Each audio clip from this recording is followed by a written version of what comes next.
o nosso Deus. Irmãos, vamos abrir a palavra do Senhor em dois textos. Um eu não vou ler, que o Tiago já leu aqui, né, que é Filipenses, mas a gente vai ler Provérbios, capítulo de número 16, depois 2 Pedro, capítulo de número 2. Provérbios,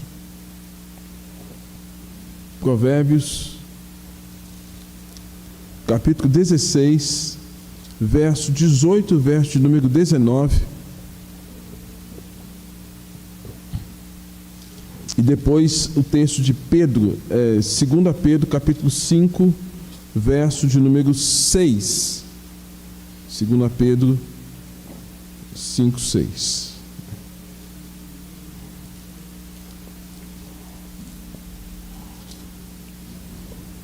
Amém? Então, 1 Pedro capítulo 5, verso 6. Provérbios 16, 18 e 19. Vamos ler junto? Vamos lá? A soberba precede a ruína, e a altivez do espírito a queda. Melhor é ser humilde de espírito com os humildes, do que repartir o despojo com os soberbos, né? Esse verso. E agora 1 Pedro capítulo 5, verso 6, vamos lá? Humilhai-vos, portanto, sob a poderosa mão de Deus, para que Ele em tempo oportuno vos exalte. Amém. Irmãos, nós temos falado aqui sobre práticas devocionais, né? Esses estudos que nós temos feito, tanto na escola quanto no culto à noite, de maneira sequenciada, sobre práticas devocionais. Eu tenho dito que muitos crentes têm errado nos fundamentos, e um dos fundamentos da vida cristã é devocional. Então, se a gente não tiver uma vida devocional, bem provavelmente que a gente vai ter uma vida religiosa. E a vida religiosa, na verdade, não é aquilo que Deus deseja para nós, né? Deus deseja que nós tenhamos conhecimento, intimidade com Ele, e nós estejamos cada vez mais imbuídos nesse conhecimento de quem Ele é, para que a partir disso, sendo transformados pela palavra, nos aproximemos mais dele e nós possamos testificar acerca da nossa fé, né? E ao longo desses anos eu tenho percebido como nós temos visto assim erro em fundamentos. É igual o jogador de futebol que não sabe bater um lateral que não sabe cobrar uma falta, que não sabe chutar uma bola. A gente fala, está errando nos fundamentos, e às vezes a gente está vendo que os crentes estão errando nos fundamentos. Às vezes a gente quer tanto uma coisa que vai além, que o básico a gente não faz, né? Às vezes a gente quer tanto uma teologia reformada, mas o básico, que é a devoção, a gente não mantém. Então, pensando nisso e visto aí o meu segundo, indo para o terceiro ano aqui no Vale, eu prezo por uma igreja que, sobretudo, os crentes tenham uma vida com Deus. Porque, irmão, se não tiver vida com Deus, não vai adiantar nada. Se não tiver vida com Deus, vai dar mau testemunho, vai ser problema, não vai compreender alguns aspectos de doutrina, mas não vai passar vida, não vai passar comunhão com Deus. E se não tiver nada disso, é como o sino que retine. Aí daqui a pouco o som acaba. Então é importante que você pense em fortalecer a sua devoção, a sua vida com Deus, principalmente em momentos como esse que a gente tem passado, tá bom? Então a gente já falou aqui sobre prática devocional, a prática da palavra, a prática do desabafo, a prática da confissão, e hoje a gente vai estar falando sobre a prática da humildade. Como é que é isso? E eu quero já de cara, baseado até no texto que o Tiago leu aqui, Filipenses capítulo de número 2, verso 1 ao verso 11, ali tem 3 princípios importantíssimos que a gente pode aprender. Primeiro princípio: não busque a glória própria. Tudo que você for fazer, não busque a glória própria. A glória própria é bater no peito e falar assim: eu fiz, eu sou o cara. Não faça isso. Não faça isso. Segundo, não se defenda. Jesus foi um dos que pouco se defendeu. Quando ele tinha que sair pela tangente, ele saía de fininho, né, que queriam fazer mal com ele, saía, né? E às vezes foi uma estratégia que Jesus usou para não bater de frente, para não confrontar o tempo todo. Então, não se defenda. Ele sabia quem é que haveria de defendê-lo na hora certa. Terceiro, não seja dono de nada. Gente, a pior coisa que tem, a gente fala assim, isso é meu. Se eu falar assim, esse microfone é meu, o dia que você for usar esse microfone, você, nossa, está usando o meu microfone. E essa ideia de posse é um negócio sério. A gente tem que saber o seguinte: Deus coloca nas nossas mãos isso aqui para eu usar, mas a hora que eu me apropriar disso, a hora que alguém for usar, eu vou ter problema. Isso é com roupa, isso é com casa, isso é com carro, isso é com bens. Quando eu falo é meu, eu me torno o senhor daquilo. E qualquer outra pessoa que de alguma forma for querer fazer uso daquilo, eu vou me sentir enciumado e atacado. Então, saber o seguinte: tudo que Deus coloca nas nossas mãos para que a gente use, para que a gente abençoe, até os filhos que Deus nos deu, a esposa, o marido, né? Se a gente se apropriar de tudo, vai gerar ciúmes, vai gerar contenda, vai gerar partidarismo. Então, o que Deus colocar nas nossas mãos é para a gente usar, mas não é para a gente se assenhorar. O assenhorar, eu me torno dono, proprietário, exclusivo. Isso não é bom. Tá? Então, 3 dicas aí que a gente tem. Isso também tem a ver com o princípio de humildade, né? O texto que nós lemos em Provérbios, capítulo de número 16, verso 18, fala assim, acerca da soberba, que a soberba precede a ruína. Quer dizer, o passo que antecede a destruição, a queda, é o orgulho, é a soberba. Tá? Então, e aí ele vai nos informar que é importante ser humilde, ter um coração humilde. Segundo, o texto lá de Pedro, ele vai falar assim, olha, que a gente tem que se humilhar diante da mão poderosa de Deus, das mãos poderosas de Deus, para que esse Deus, a seu tempo, ele possa nos exaltar. Então, quem tem o poder de nos exaltar, de colocar cada um de nós na posição que, de fato, é aquela qual Deus quer que a gente esteja, é o Deus. Então, quando a gente se humilha, Deus faz isso com a gente. Tá? E o texto que nós não lemos, que foi lido aqui na parte introdutória, Filipenses capítulo de número 2, tem como referência a pessoa de Jesus. Tende em vós o mesmo sentimento que houve também em Jesus, que mesmo sendo Deus, não julgou com usurpação ser igual a Deus, antes a si mesmo se esvaziou, assumindo a forma de homem. Aqui, a gente tem na teologia reformada uma expressão que é a kenosis. A kenosis. O que é a kenosis? É o esvaziamento. Jesus aqui, no texto, ele se esvazia, mesmo sendo Deus, não julgou com usurpação ser igual a Deus. E quando ele não julga com usurpação ser igual a Deus, ele se esvazia da sua, entre aspas, da sua deidade, para assumir a nossa identidade, a nossa humanidade. E aí ele, ao esvaziar-se, ele assume uma forma humana, aparentemente, né? Ele sendo homem, né? Sofreu, sentiu fome, sentiu dor, foi maltratado, mas ele precisava disso? Não. Mas o fato dele ter se esvaziado, ele se expôs a isso. E aí Paulo vai orientar a igreja de Filipos que esse é o modelo de vida cristã que Deus quer que a gente tenha. E a gente vai ver, então, dentro desses princípios, irmãos, de Provérbios, bem como Pedro e esse texto, acerca desse tema humildade, que é algo que a gente precisa estar sempre se alinhando a nossa vida a esses princípios da palavra do Senhor. Então, prática da humildade. A prática da humildade é uma tarefa difícil.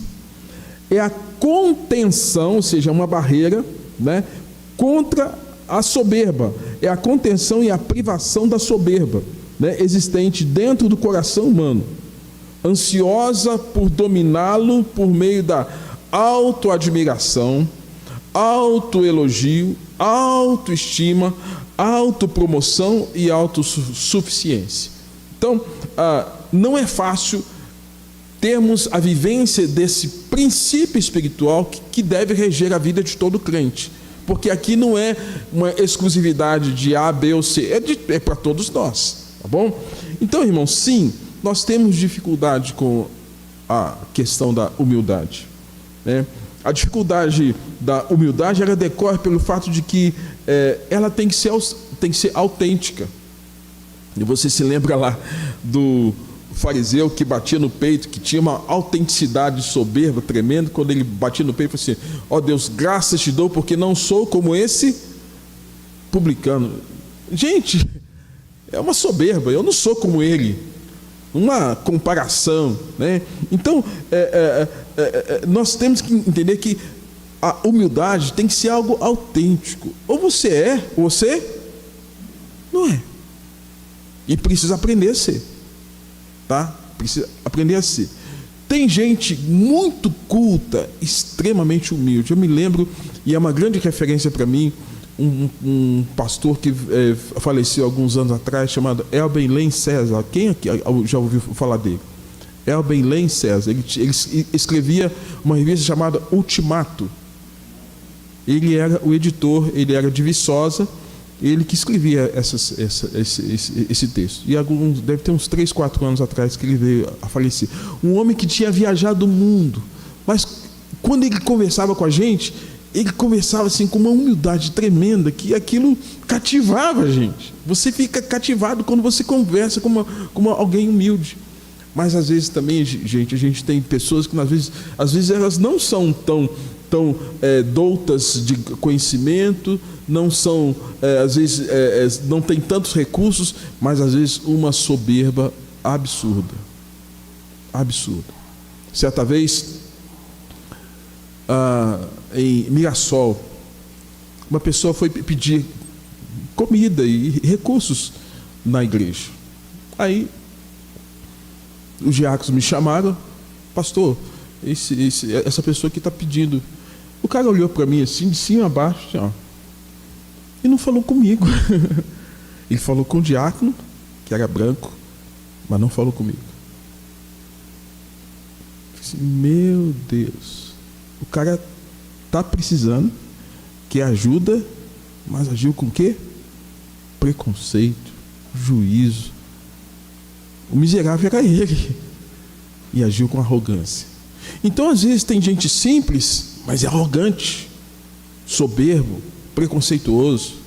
Tem gente que é douta, com recursos, e que é simples. Então, ou você é, ou você não é. Não tem como a gente, às vezes, ficar enganando. Então, há pessoas soberbas que conseguem dar uma aparência de humildade, o que não tem valor nenhum diante de Deus, né? E há pessoas verdadeiramente humildes, mais interessadas na humildade interior, que eventualmente podem dar a impressão de que não são humildes, né? Certamente é o caso do salmista, quando diz assim, o Salmo de número 119, verso de número 99 e o verso 100, fala assim: compreendo mais do que todos os meus mestres, porque medito nos teus testemunhos, sou mais entendido que os idosos, porque guardo os teus preceitos. Na verdade, irmãos, o que o autor faz aqui é uma defesa das Escrituras Sagradas, e não de si mesmo. O fato de conhecer as Escrituras e de viver as Escrituras, de obedecer, me torna mais sábio, mais prudente do que muitos anciãos, do que muitas outras pessoas. Ele não está trazendo para si e batendo no peito: eu sei mais que todo mundo, mas ele traz esse ensino. Salmo de número 119. Então, é preciso tomar muito cuidado com a falsa humildade. A perfeita humildade de Jesus nunca foi sequer arranhada. Percebo que Jesus ele usava em alguns momentos, algumas expressões na primeira pessoa do singular, que é na conjugação verbal do eu, né? Jesus, por exemplo, ele fala assim: eu sou o pão da vida. Mas ele fala isso com tanta autoridade, com tanta propriedade, que a gente não tem dificuldade em aceitar a fala de Jesus. Porque ele fala: eu sou aquele que, com as minhas palavras, vou alimentar a vida de vocês, né? Ele fala: eu sou o pão que desceu do céu. Jesus é aquele que fala: eu sou a luz do mundo. E a gente não vê arrogância na fala de Jesus quando ele diz isso. Ou então quando ele fala assim, em João capítulo 10, 11, eu sou o bom pastor, né? Ou quando ele fala, olha, eu e o Pai somos um. Embora alguns pudessem interpretar de maneira equivocada, Jesus dizendo, eu e o Pai somos um, mas Jesus não fala isso com arrogância, batendo no peito, olha, tá vendo como eu sou eu? Ele não faz isso. Ele não faz isso, ele faz de forma diferente. Quando ele aponta, eu sou o caminho, a verdade e a vida, ninguém vem ao Pai senão por mim, com humildade que Jesus faz isso, isso não arranha a índole, o caráter, quem Jesus é. É por isso que Jesus é para nós a referência, e é citado por Paulo em Filipenses capítulo de número 2, tende em vós o mesmo sentimento. Aqui a palavra sentimento é patos. Então, um pouquinho aí do entendimento é homoios patos, mesmo sentimento. Essa palavra patos ela tem como raiz, né, as expressões tipo antipatos. O que a gente lembra de antipatos? Antipatia. Simpatos. O que é simpatos? Empatia. O que é empatos? Empatos, né? Empatia. Simpatos, antipatos. Então, essas três palavras ajudam a gente a entender. Os simpatos. Eu até olho para você, mas não estou muito preocupado. Eu só dou um sorriso amarelão, assim, gostoso. Aí eu sempre cito que às vezes a gente fala, como um hino que a gente fala, tu no teu cantinho e eu no meu. Mas você olha para mim, nossa, como ele é simpático. O antipatos é contra. Eu não gosto, já vi, não gostei, não quero saber, né? E o empatos a minha dor é a sua dor é a minha dor. E Jesus, ele é citado por Paulo como aquele que tem empatos, a empatia.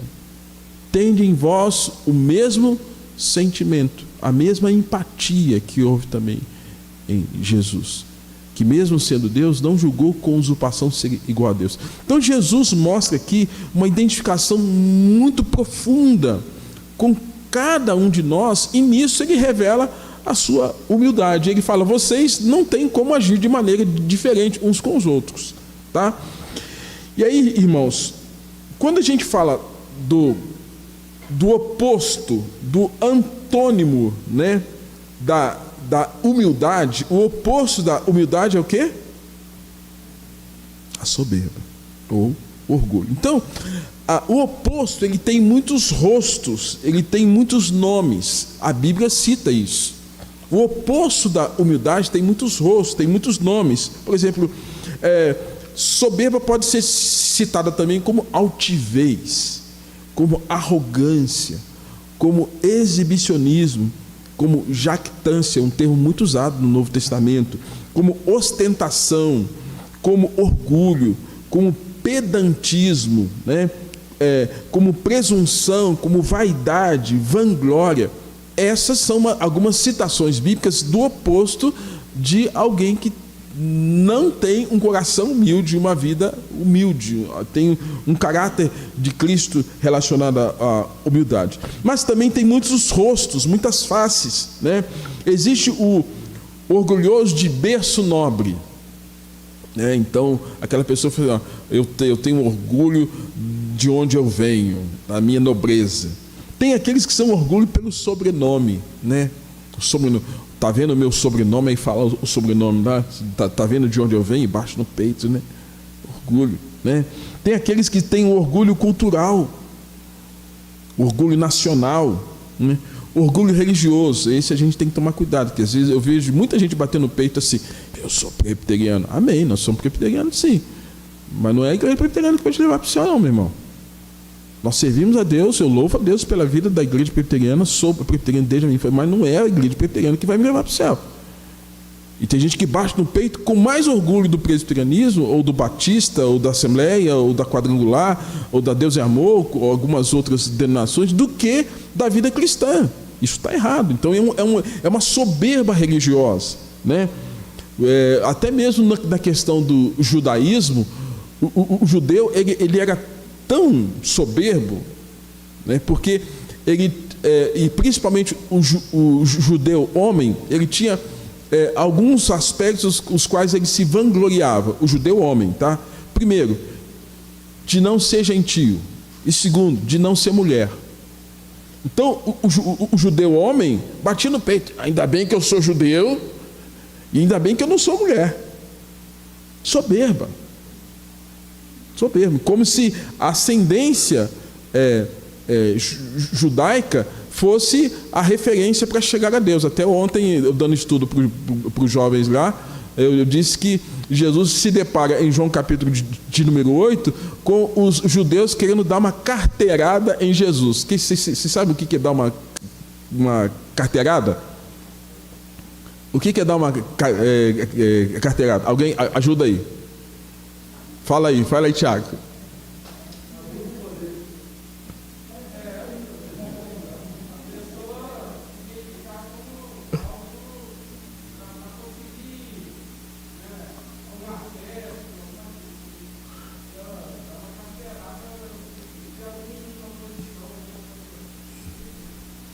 Alguém mais? Alguém?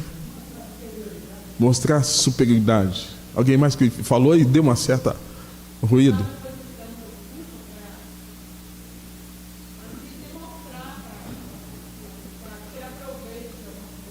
Eu acho que quem mais está exposto à carteirada aqui é o Tiago e o Renato, né? Porque são policiais, né? Agora tem o André também. Gente, o que está acontecendo? João capítulo 8, é interessante que Jesus, lembra lá que João capítulo 8 fala da mulher adúltera. Depois tem uma conversa de Jesus com os judeus. E Jesus está dizendo assim: se pois o Filho vos libertar, verdadeiramente sereis livres. Está falando com os judeus. Aí os judeus falam assim: Jesus, olha, nós somos descendência de Abraão, e porque nós somos descendência de Abraão, também nós somos filhos de Deus. Jesus sou. Aí olha, os judeus queriam dar uma carteirada em Jesus, falando o seguinte: olha, porque nós somos descendência de Abraão, nós também somos filhos de Deus. Eu só, é assim não. Vocês estão dizendo que são filhos de Abraão e vocês querem me matar. E matar Jesus, naquele contexto, era eliminar o mediador que levaria o homem a Deus. E eles estavam dizendo: nós vamos chegar a Deus sem precisar do Senhor, porque nós somos descendentes de quem? Abraão. Jesus, não é assim não.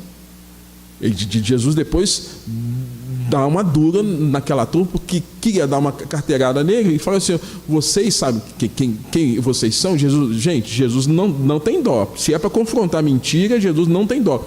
Vocês são filhos do diabo, que é o pai da mentira, que não se mantém na verdade, porque quem não se firma na verdade. Os judeus queriam dar uma carteirada em Jesus, ir para o céu sem passar pela cruz, ir para o céu sem passar por Jesus.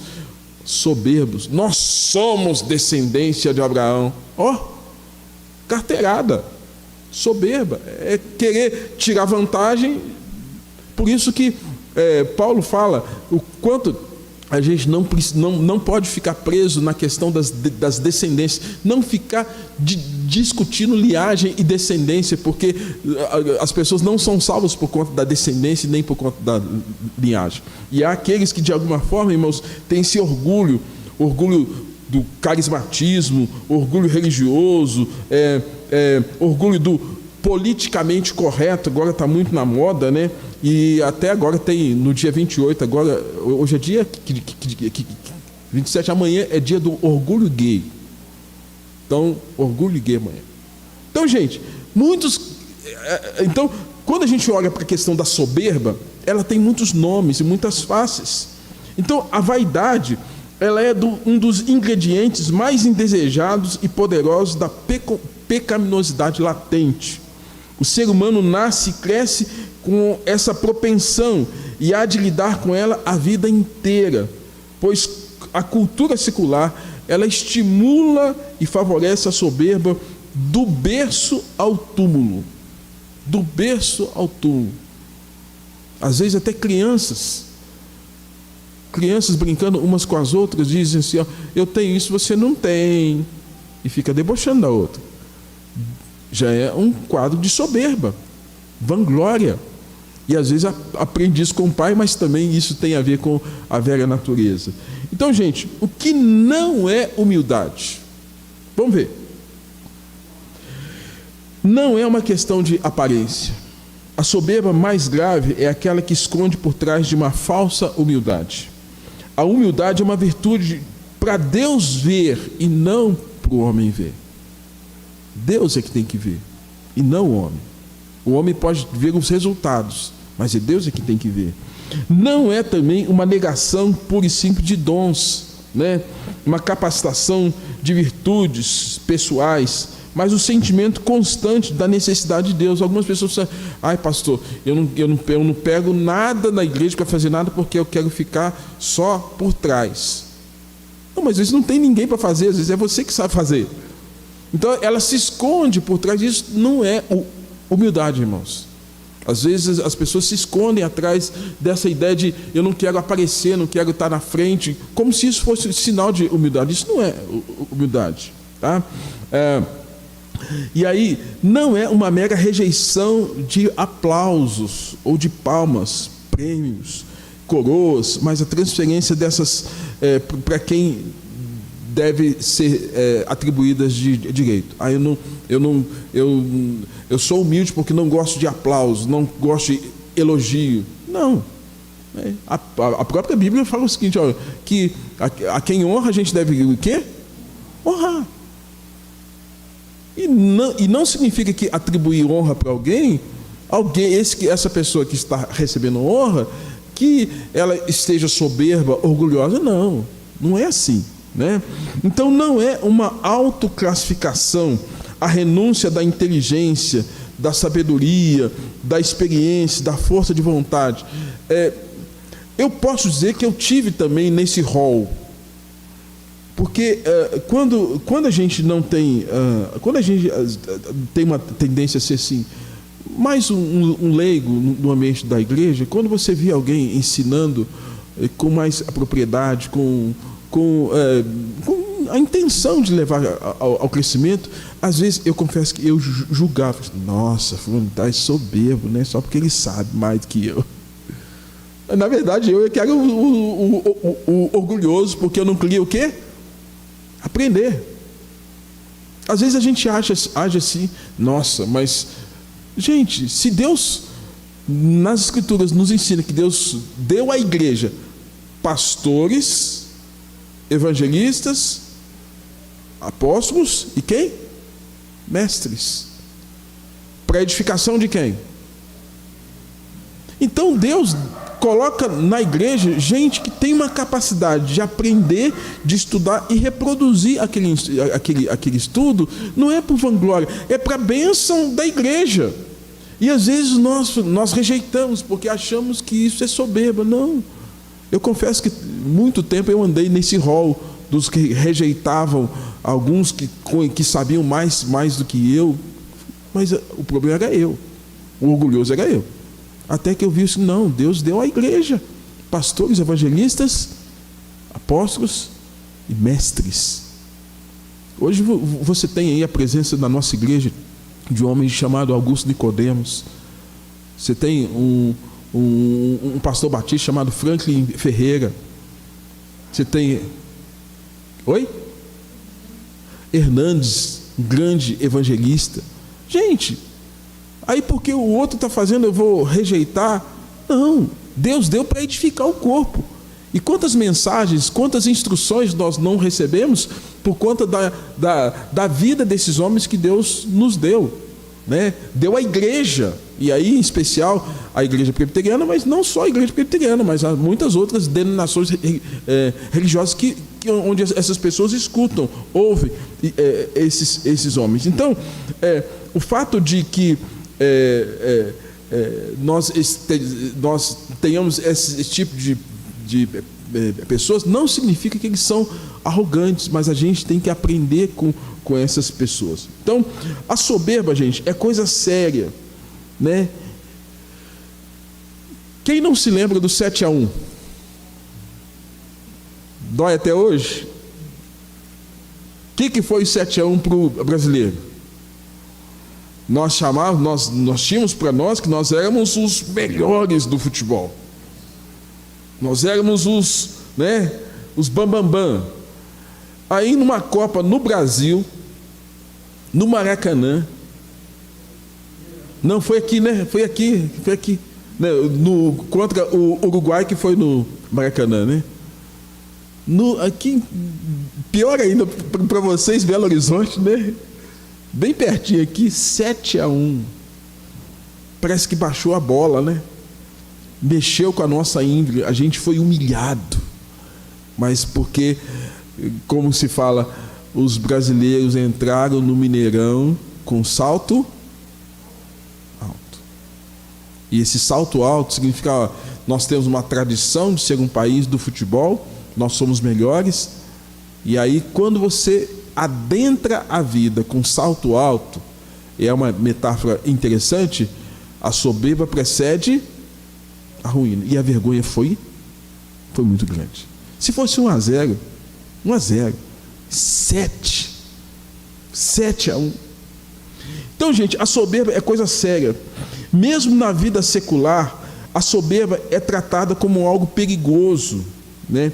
Disse com frequência que a soberba tem sido um dos motivos de derrotas surpreendentes do mundo esportivo, exatamente por conta disso, porque os jogadores entram em campo com salto alto.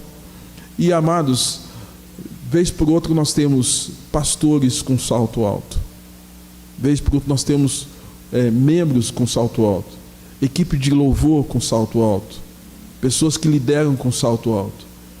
E aí vem problemas, e esses dias eu fiquei tão triste, fiquei sabendo de 2 pastores hiper conhecidos que caíram.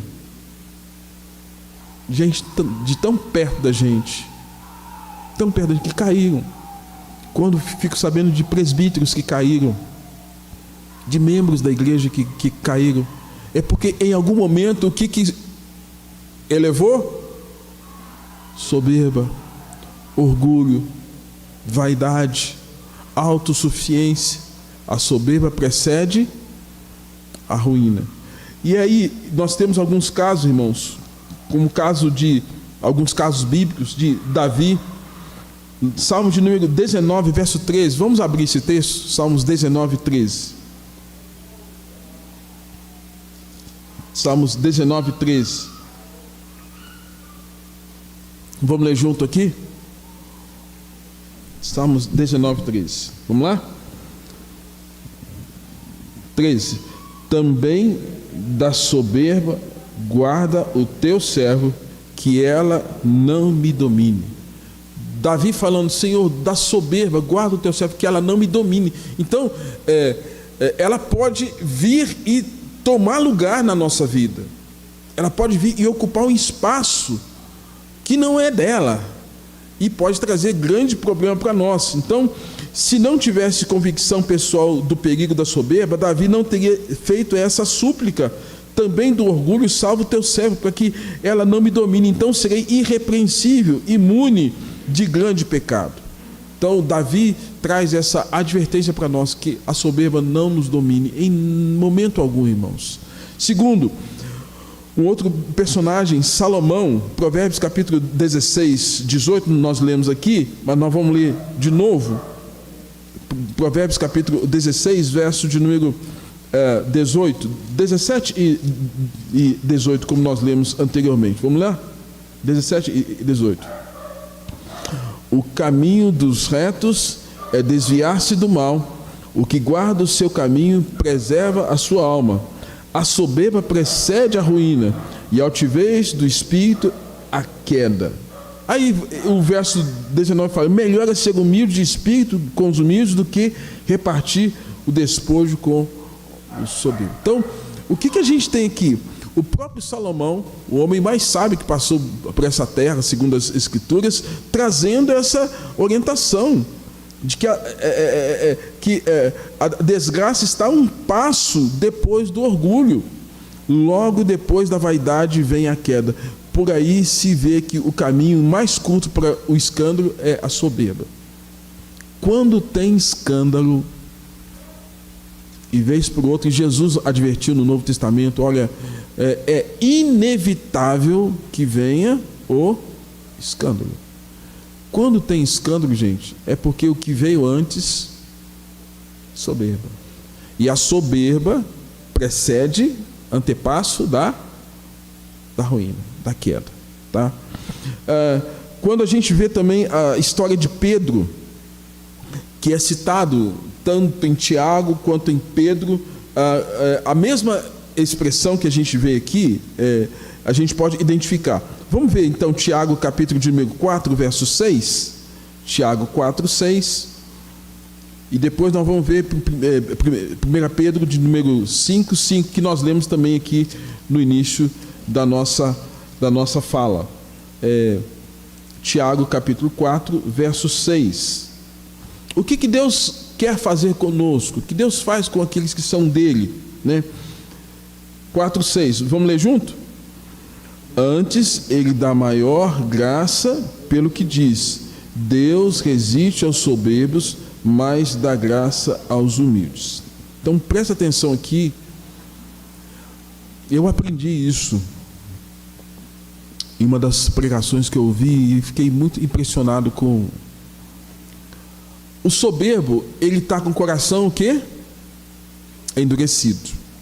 Como ele está com o coração endurecido, ele bate o pé, como quem diz: eu vou fazer aquilo que eu quero.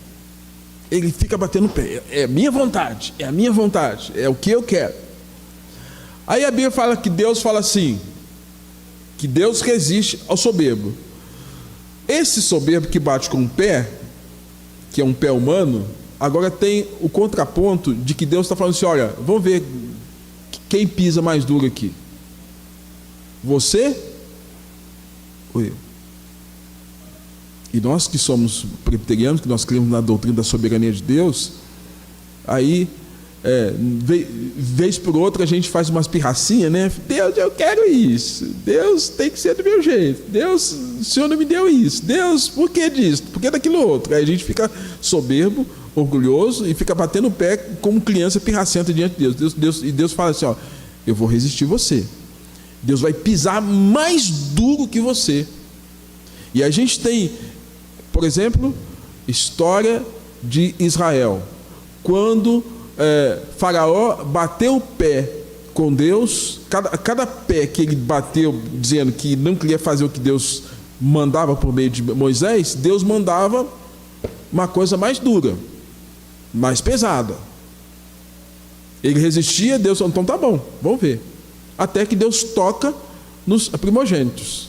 Aí que parece que é convencido, mas mesmo assim, depois que ele liberta o povo hebreu, mesmo assim ele vai atrás para trazer destruição para o povo hebreu.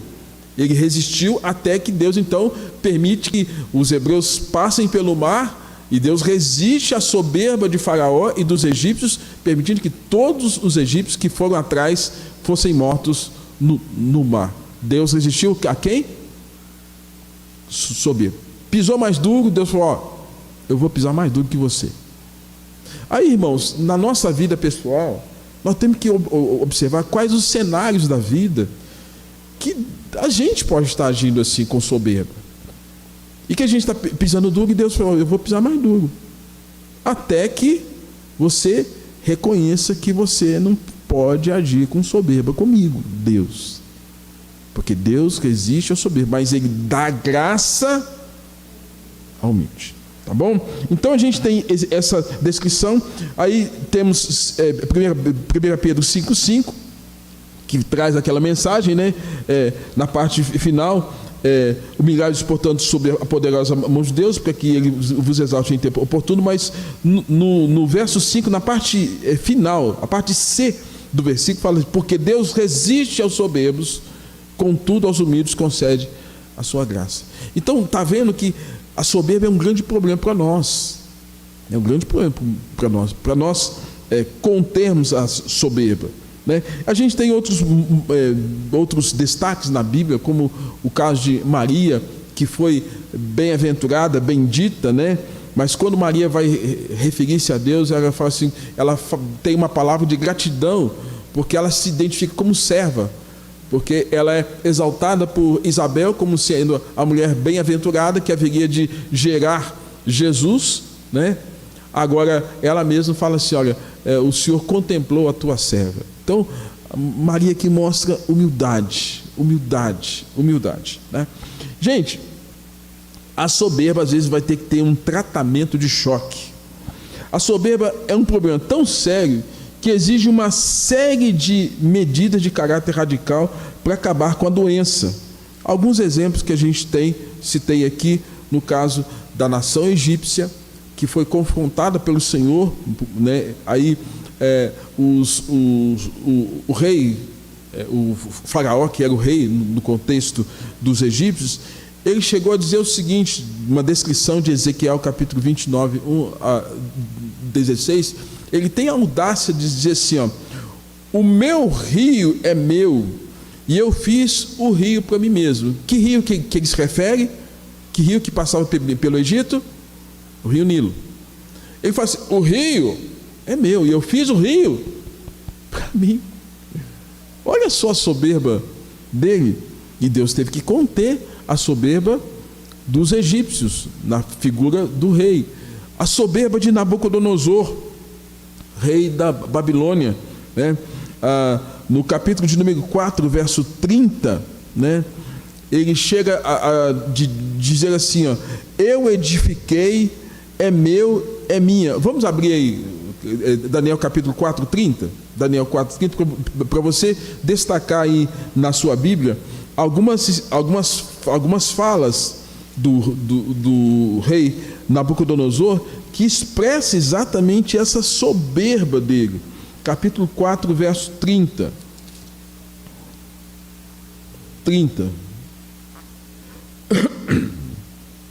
Verso 29 fala assim, ao cabo de 12 meses, passeando sobre o palácio real da cidade da Babilônia, falou o rei e disse, olha só a fala do rei Nabucodonosor, não é esta a grande Babilônia que eu edifiquei para a casa real com o meu grandioso poder para a glória da minha majestade. 3 expressões na primeira pessoa do singular. Eu, meu, minha. Eu, meu, minha. Eu fiz, é meu e para minha glória.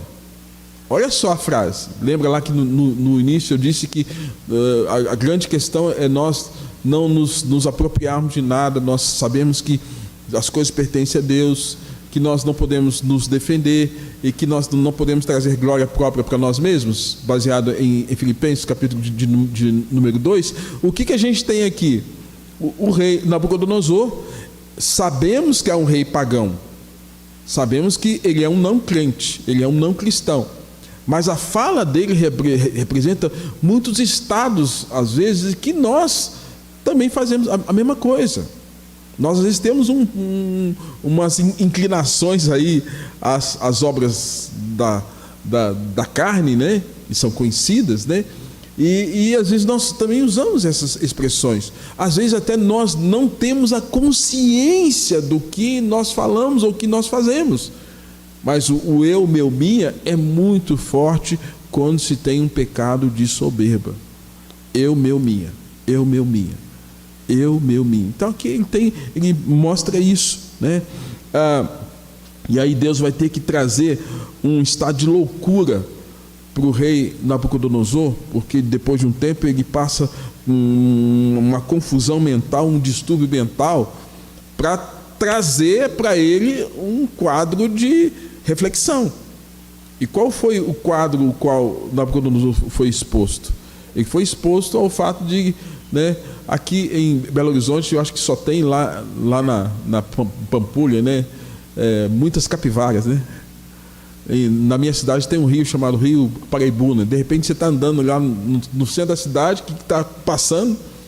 Esses tempos atrás eu estava de férias e já num espaço de quase uns 300 metros do rio, eu parei no sinal, até tirei uma foto, pus lá no meu Instagram, parei uma capivara atravessando na frente do meu carro, muitas capivaras. O rei Nabucodonosor foi transformado quase que numa capivara, e comer capim, ficar no meio lá dos brejos, das coisas sujas, estado de loucura dele, para ele aprender a ser o quê? Humilde. Eu acho que a gente não vira capivara, mas às vezes Deus coloca a gente numa situação para quê? Quebrar a gente. Essa pandemia é uma delas. Como essa pandemia fragilizou todos nós. Se é biológica, se não é, fato que fragilizou todos nós. Mexeu com a gente. Sonhos, projetos, ideias, tudo mexeu com a gente. E aí, por mais que a gente olhe para isso como um quadro pandêmico, dentro dos atos soberanos de Deus, sabemos que nos atos soberanos de Deus tem a vontade decretada, a vontade desejada e a vontade permissiva. E se nessa vontade permissiva de Deus, Deus permitiu isso tudo, ainda que na maldade humana, para baixar a bola, para quebrantar, para fragilizar algo que a gente tem que analisar, né? Irmãos, então qual a prevenção para a soberba?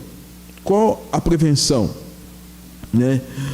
Outro expediente que mostra a seriedade e o malefício da soberba foi o cuidado de Deus em colocar em Paulo um estranho e eficaz espinho na carne, que no entendimento do apóstolo era o mensageiro de Satanás, para esbofeteá-lo a fim de que ele não se exaltasse. Tá? Então, vamos abrir em 2 Coríntios capítulo 12, verso 7. 2 Coríntios 12, 7.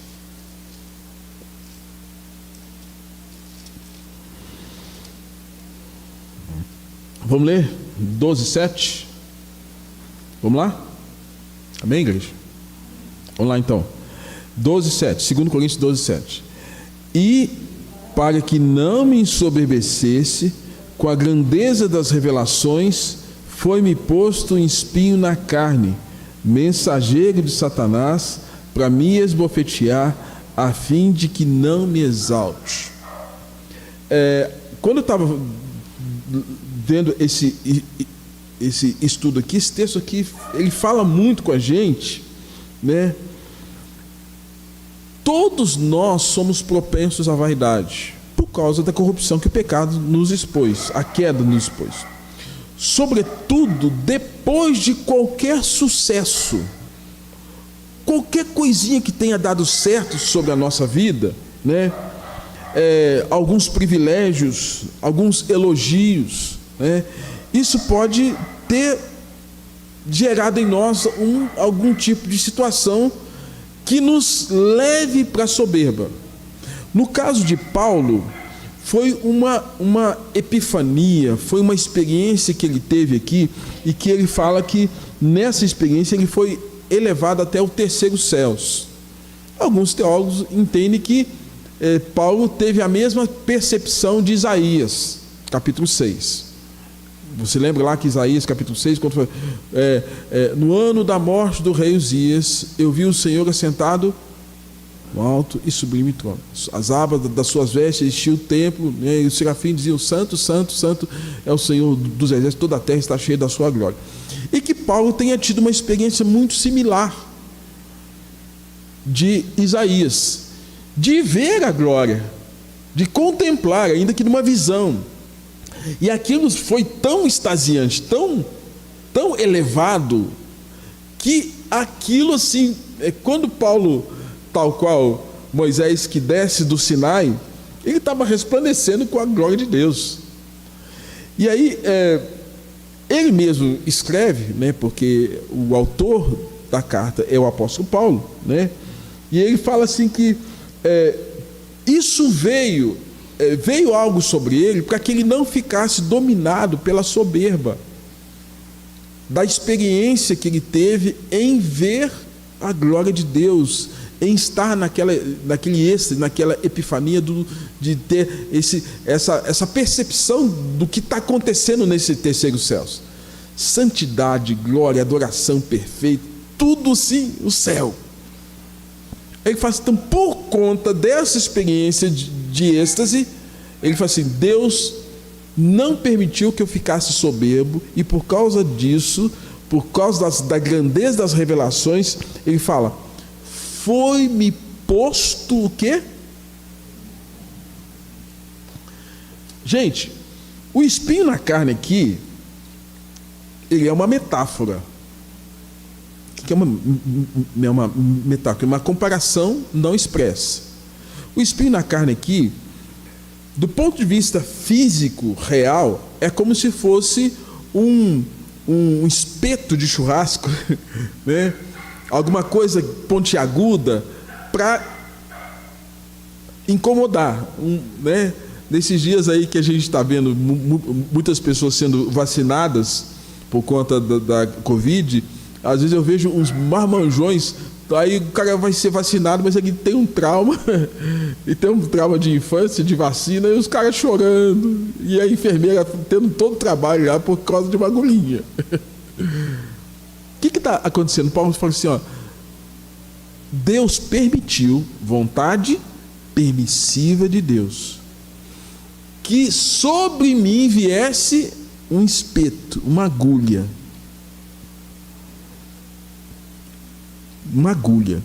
um espinho na carne.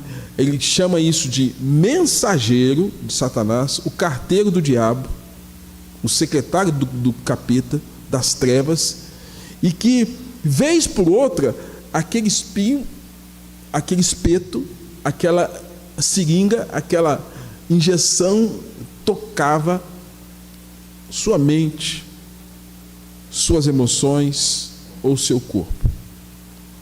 Atribui-se que Paulo tinha um problema ou de visão ou estomacal. Não sabemos o que era. Mas qualquer coisa que, no ponto de vista físico, trouxesse a Paulo uma certa limitação para fazer o que ele tinha que fazer. E que, por conta dessa limitação, Paulo, precisava recorrer muito à ajuda de Deus, para que ele não ficasse dominado pela soberba, pelas experiências, pela vivência que ele teve da questão do terceiro céu, e, consequentemente, ele tornasse alguém jactancioso, arrogante. Gente, eu fiquei pensando nisso. E a Bíblia é um livro assim que ele é um livro, tem o seu aspecto geral, mas tem o seu aspecto particular. Parece que foi escrito para cada um de nós aqui. Cada um de nós, independente da idade, cultura, mais, menos, conhecimento, vivências, cada um de nós. E que, se nós olharmos para esse texto de maneira particularizada, nós vamos perceber que esse espinho na carne também pode ser aplicado a quê? Às nossas vidas. Esse espeto, esse mensageiro de Satanás pode ser aplicado às nossas vidas. E por conta da presença desse espeto, é como se a gente soubesse da luta espiritual que a gente tem, do enfrentamento espiritual, ético, moral que a gente tem que travar, e que, se não for a dependência nossa de Deus, isso vai ser um motivo para que a gente seja dominado pela soberba, pelo orgulho. E aí a gente tem lá em Provérbios, a soberba precede a ruína. O que você vê na vida de Paulo que trouxe ruína para ele? Onde a gente encontra na vida de Paulo a queda de Paulo? Paulo pecou, Paulo escandalizou. Você tem alguma memória disso? Eu não tenho. A Bíblia não fala. Você tem alguma memória da vida de José? Alguém que agiu de forma tal que... Você tem a memória da vida de João Batista? Alguma coisa? A ponto de que o próprio Jesus disse que dos nascidos de mulher, ninguém é igual a João Batista. É bem provável que, como se tem aqui, em alguns momentos, Davi deixou a soberba dele dominar. Salomão deixou a soberba dele dominar. Elias deixou a soberba dele dominar. O apóstolo Pedro deixou a soberba dele dominar. Então, nós temos alguns exemplos bíblicos de irmãos na fé, patriarcas, apóstolos, ou discípulos de Jesus, que deixaram de alguma forma, né, até a mãe de André e Filipe, falando com Jesus: Jesus, ó, lá no céu, quando o Senhor estiver lá, coloca o meu filho, ó, uma direita. Gente, a mãe querendo privilégio, dando carteirada em Jesus. Uma direita, soberba. Então é um problema humano que deve ser tratado com a graça e com o Evangelho. E aqui, quando a gente vê a questão do espinho na carne, a gente vê o espinho na carne e fazendo uma adequação. O fator de risco é a soberba. A soberba é um fator de risco para todos nós. O que a Bíblia quer mostrar? Que Deus teve que fazer uma redução de risco. Quem aqui sabe o que eu estou falando, do ponto de vista de grupo, de empresa? A empresa tem que sempre fazer a redução de risco. Não é o Paulo aí que mexe com eletricidade, né, Paulo? Ele sabe que mexer lá com os painéis, com aquela alta voltagem, você tem que fazer tudo para reduzir risco, né? Os enfermeiros aí, né, fazer tudo para reduzir risco. Então, qual é a maneira pela qual Deus permitiu a redução do risco da soberba para Paulo? Vocês estão me entendendo? Qual a maneira pela qual Deus trouxe uma redução de risco? Foi através de quê? O espinho na carne foi um fator de redução de risco. Um fator de redução de risco. E aí, quando a gente pensa nos graus de severidade de risco, tem o risco leve, tem o risco moderado e tem o risco alto. Independente aqui de situações, a soberba, ela sempre vai ser um alto grau de risco. Porque ela sempre vai levar como resultado o quê? A ruína. E aí, irmãos, cabe a cada um de nós começar a fazer uma análise acerca do que nos atos soberanos de Deus e na sua vontade permissiva, pode ser que você não tenha, mas é bem provável que a maioria de nós tem, situações na vida que Deus permitiu para que você não se ensoberbecesse, colocasse em você alguma situação que reduzisse o risco. Reduzir o risco para você tornar-se mais dependente. Reduzir o risco para você tornar-se mais humilde. Reduzir o risco para você ter uma confiança maior. Reduzir o risco para que você não caísse e não sucumbisse à queda.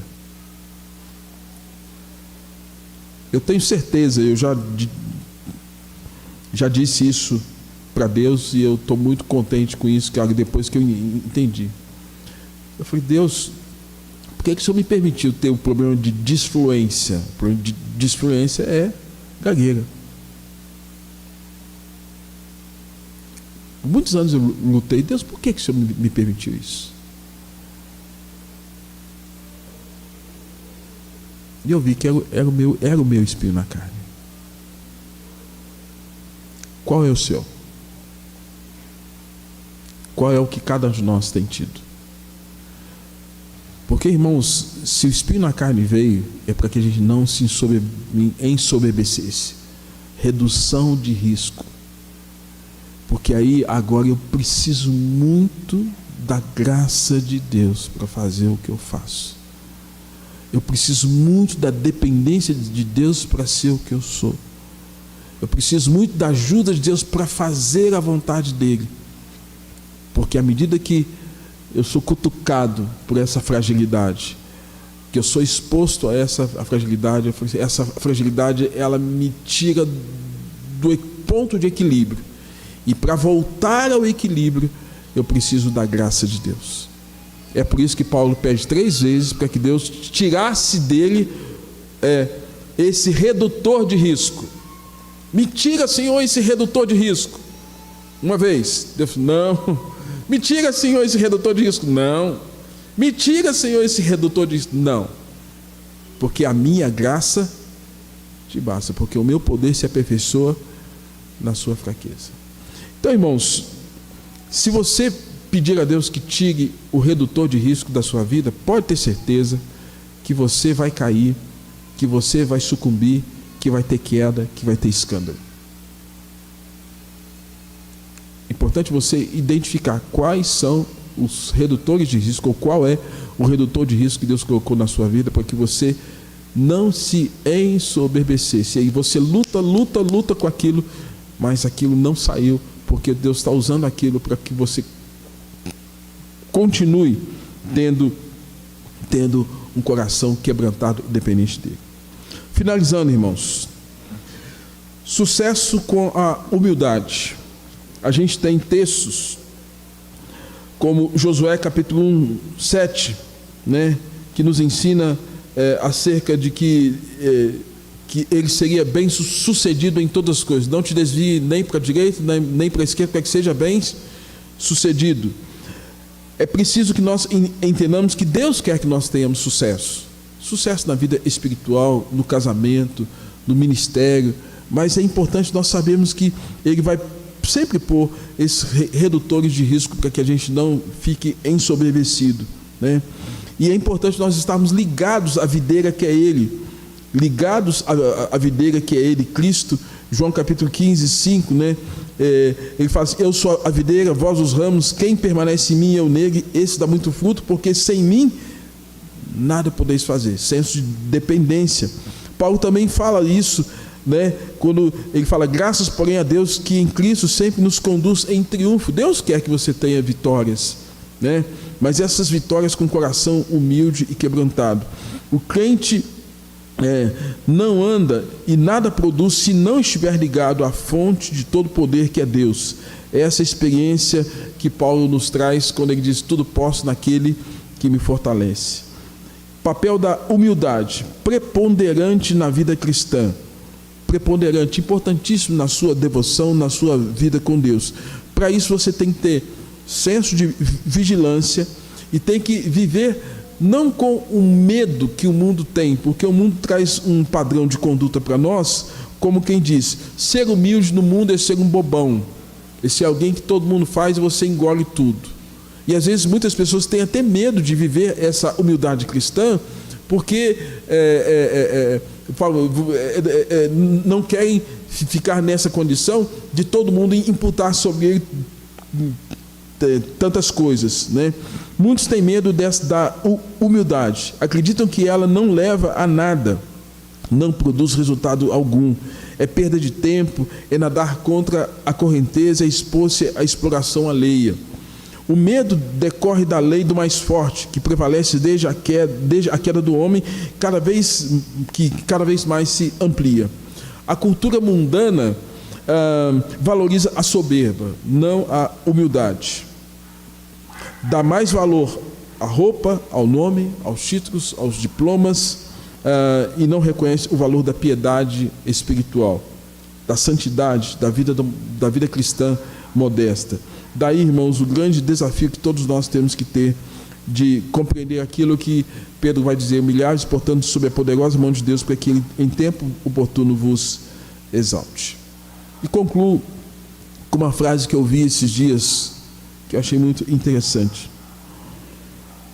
A pessoa que tem muito orgulho, ela não consegue entender o que é humildade. Ela confunde humildade com humilhação. A gente, quando tem humildade, a gente não se sente menor e não se ofende com nada. A gente vive muito mais em paz, porque a gente não se sente maior que ninguém. É por isso que quando alguém age com humildade, vive com humildade, ele não se sente ofendido por nada do que acontece. Mas quem vive na perspectiva do orgulho e da soberba se ofende com qualquer coisa.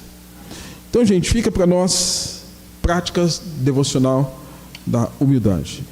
Tende em vós o mesmo sentimento que houve também em Jesus, que mesmo sendo Deus, não julgou com usurpação ser igual a Deus, antes a si mesmo se esvaziou, assumindo a forma de servo. E um dos maiores exemplos de Jesus na sua humildade, além da cruz, foi pegar uma bacia, pegar água, toalha, chamar os seus discípulos, lavar os pés. Pedro falou: não me lavarás os pés. Jesus fala: se eu não te lavar, não tem parte comigo. Senhor, então lava não somente os pés, mas o corpo todo. Não, Pedro, não precisa do corpo todo. E ele fala depois: olha, eu vos dei um exemplo. O maior exemplo de humildade é o nosso Senhor Jesus Cristo.